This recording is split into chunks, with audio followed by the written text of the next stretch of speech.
হযরত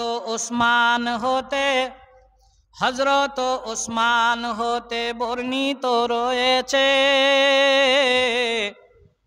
যখন যাইতেন তিনি কবরের কাছে, এমন কাঁদিতেন তিনি ভয়ে কবরের, এ দাড়ি ভিজিয়া যাইত পানিতে চোখের।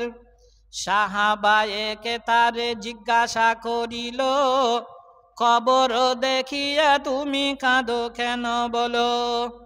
যখন জিকির হয় জান্নাত নরকের, তখনও না কাঁদো তুমি এই প্রকারের। এর প্রতি উত্তরেতে বলিলেন তিনি, বলিয়াছেন মত মোর নবী গুণমণি। কবর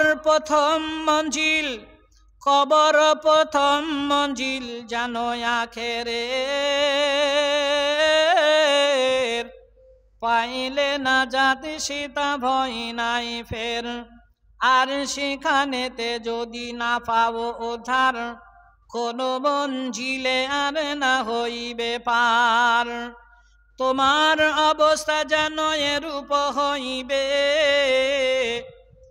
তোমার অবস্থা যেন এরূপ হইবে, মাল মাতা ছেড়ে মেয়ে সব ছেড়ে যাবে।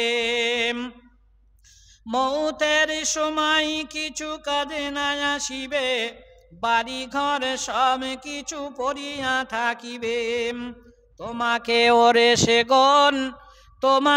ওরে সেগন কবরে রাখিয়া, বাড়ি এসে নেবে তারা ভাগে যে করিয়া।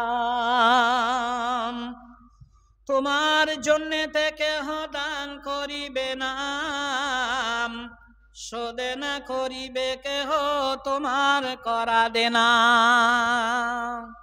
বলে গেলেন রাসূলুল্লাহ পাক জাবানেতে,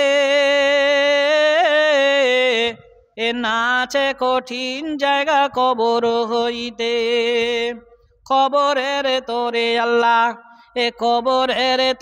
আল্লাহ হুকুম করিবে, দুদিকের মাটি এসে চাপিয়া ধরিবে। এ ডাহিন পাঁজর বাম দিকেতে যাইবে, বাম পাঁজর ডান দিকে চাপিতে থাকিবে। বাঁচিয়া থাকিতে তুমি হও সাবধান, কবরের বন্ধু তুমি বানাও আপন।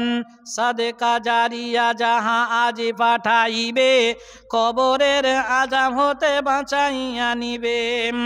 বাঁচিয়া থাকিতে তুমি করে যাও দান, এ দান হতে পারে বেহেশতি বাগান। ভাই ও বন্ধুরা,